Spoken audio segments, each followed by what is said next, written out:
हे everyone, खुबाइशी this side. ये question ना काफ़ी बच्चे पूछते हैं कि जे मेंस और जे एडवांस्ड की तैयारी हमें साथ में ही शुरू करनी चाहिए या जे एडवांस्ड की तैयारी हमें जे मेंस के बाद करनी चाहिए या कैसे।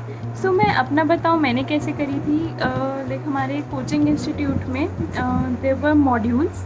तो मॉड्यूल्स के अंदर क्या होता था कि they used to be 4 exercises. exercise 1 and 2 were of JEE mains and a bit of lower level, इससे ज़्यादा लोअर लेवल नहीं होता था। And exercise 3 and 4 were of JEE advanced plus level. ठीक है, तो इस तरीके की हमारी लेवल बेस्ड एक्सरसाइज होती थी। तो पहले क्या करते थे, when we were doing chapters, तो हम जिस चैप्टर जब कर रहे हैं साथ में एंड प्लस जब वो ख़त्म हो गया तब तक we use to do are exercise 1 and 2 complete. And उसके बाद जब हमारा दूसरा चैप्टर शुरू हो गया है या फिर suppose there is a break, तो उस टाइम पे हम एक्सरसाइज 3 and 4 करते थे चैप्टर पूरा ख़त्म होने के बाद, ताकि एक तो से हमारी कंसेप्ट रिवीजन हो जाती है कि क्योंकि जेई एडवांस्ड के जो क्वेश्चंस होते हैं प्रीवियस ईयर भी या उसके लेवल के भी, they require a very good concept building. ठीक है, उसके अंदर एक ही कंसेप्ट यूज़ नहीं हो रहा होता, there are multiple concept. And suppose करो कि किसी चैप्टर में किसी दूसरे चैप्टर के कंसेप्ट यूज़ हो रहे हैं, सो हम उसको तब के लिए पॉज पे रख के जब हम वो चैप्टर कंप्लीट कर लेते थे तब हम उस चैप्टर पे वापस आके उसकी एक्सरसाइज 3-4 कर लेते थे। एंड फाइनली जब हमने प्रिपरेशन भी करी थी तब भी जेई एडवांस्ड के लिए we used to do exercise 3-4 plus some books जो हमारे टीचर्स हमें बोलते थे।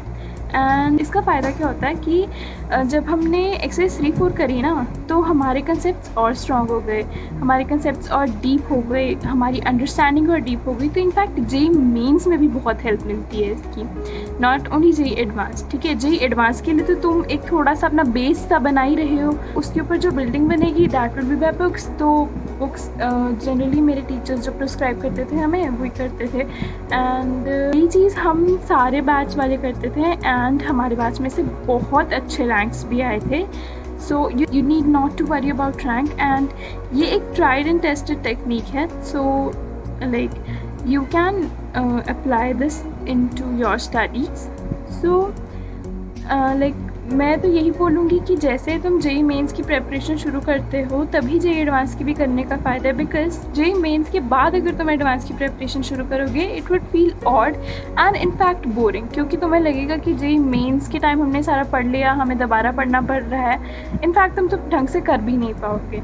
सो आई वुड सजेस्ट कि तुम साथ में तैयारी शुरू कर दो। एंड अगर तुम्हें स्टडीज़ में कुछ असिस्टेंस चाहिए हो या तुम्हारी लाइफ में कुछ डिस्ट्रैक्शन हो या तुम पढ़ नहीं पा रहे हो, in any of these cases you can contact us, get your mentor and hence have your problems resolved. So you can do this by filling the form in the description box below, getting enrolled with us and getting your strategies correct. All the best, guys.